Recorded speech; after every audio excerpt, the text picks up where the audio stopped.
सोचिए जरा, एक अमीर बाप की बिगड़ी औलाद जिसे अपने ही स्टेप सिस्टर से प्यार हो जाता है। फिर जो शुरू होता है वो है इमोशनल रोमांस और खतरे से भरी एक जबरदस्त कहानी। तो चलिए शुरू करते हैं आज की पूरी कहानी।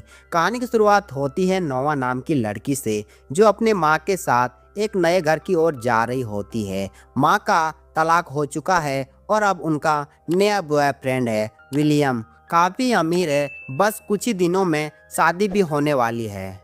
लेकिन नोवा इस रिश्ते से खुश नहीं है। उसे लगता है कि पैसे के लिए उसकी माँ गलत फैसला ले रही है। उसकी माँ उसे समझाती है, हमेशा अकेले रहकर जिंदगी नहीं कटती बेटा, कभी कभी आगे बढ़ने के लिए किसी का साथ जरूरी होता है। नोवा अभी भी अपने पुराने बॉयफ्रेंड डेन को मिस कर रही होती है। तभी वह नया घर आ जाता है, आलीशान जैसे किसी फिल्म का सेट हो। लेकिन नोवा को ये सब नहीं पसंद आता है। घर में दाखिल होते ही उन्हें विलियम यानी उसके होने वाले स्टेप डैड मिलते हैं। नोवा ठीक से बात भी नहीं करती है उनसे। फिर उसकी माँ उसे एक खूबसूरत कमरा दिखाती है, उसी के फेवरेट कलर और चीजों से सजाया गया। कमरे से बाहर निकलते ही उसे एक लड़का पेड़ों के पीछे दिखता है। चेहरा साफ नहीं दिखता है, लेकिन थोड़े ही देर बाद किचन में वो अचानक निक से टकरा जाती है, जो निकलता है उसका स्टेप ब्रदर। दोनों के बीच पहले ही मुलाकात में तकरार हो जाती है। लेकिन माहौल थोड़ा नॉर्मल तब होता है जब सभी डिनर के लिए बाहर जाते हैं। डिनर के दौरान नोवा बार बार निक को नीचा दिखाने की कोशिश करती है, लेकिन निक बड़े कूल अंदाज में जवाब देता है। डिनर के बाद विलियम निक से कहता है कि नोवा को घर छोड़ दे। रास्ते में दोनों फिर से लड़ने लगते हैं। नोवा गुस्से में निक के माँ के बारे में कुछ कह देती है, जिससे नाराज होकर निक उसे बीच रास्ते में ही अकेले छोड़ देता है। थोड़े ही देर बाद एक अजनबी लड़का मारियो उसे लिफ्ट देता है और पता चलता है कि वह निक का दोस्त है। नोवा उसे कहती है कि चलो मैं भी उस पार्टी में चलती हूँ जहाँ निक गया है। पार्टी में नोवा देखती है कि निक लड़कियों के बीच मस्ती कर रहा है।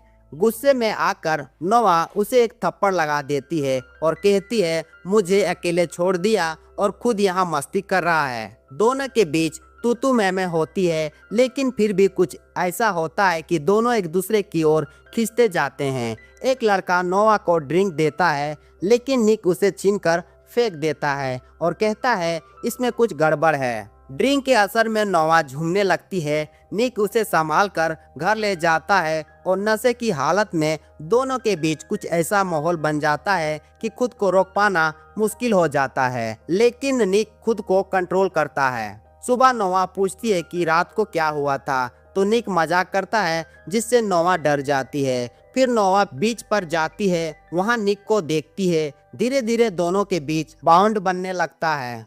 एक दिन नोवा को पता चलता है कि निक एक कार रेस में हिस्सा ले रहा है। रात को वो रेस देखने जाती है। निक जीत जाता है और सब सेलिब्रेट करते हैं। तभी नोवा को एक फोटो मिलती है, जिसमें उसका बॉयफ्रेंड डेन किसी लड़की को किस कर रहा होता है। गुस्से में आकर वह भी एक लड़के को किस करके फोटो खिंचवाती है, लेकिन तभी निक आकर उस लड़के को भगा देता है। अब दोनों के बीच इमोशनल मोमेंट आने लगते हैं। एक दिन पूल के किनारे दोनों का रोमांस बढ़ जाता है। डेन दूर से उन्हें देखता है और समझ जाता है कि कुछ चल रहा है, लेकिन नोवा उसे इग्नोर करती है और कहती है तू अब यहाँ से चला जा।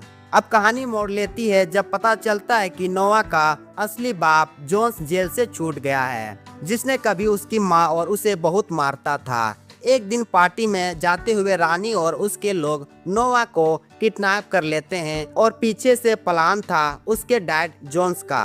निक जैसे ये बात जानता है, पुलिस की मदद से लोकेशन ट्रैक करता है। अंत में जब दोनों गाड़ियां आमने सामने होती है, तभी निक के साथ बैठी लेडी पुलिस जोन्स को शूट कर देती है। नोवा आजाद हो जाती है और माँ के गले लगकर खूब रोती है। कहानी का इमोशनल टर्न यही है, लेकिन कहानी यहाँ खत्म नहीं होती है। निक और नोवा एक दूसरे के प्यार में पूरी तरह डूब चुके होते हैं। एक रात वह फिर से साथ होते हैं और दोनों जानते हैं कि दुनिया उनके रिश्ते को नहीं मानेगी। और आखिरी में उनके पेरेंट्स आपस में बात करते हैं कि किसी भी हालात में इस रिश्ते को खत्म करना होगा, लेकिन दोनों लवर्स को अब किसी की परवाह नहीं होती है। आगे की स्टोरी जानने के लिए पार्ट 2 कमेंट करें।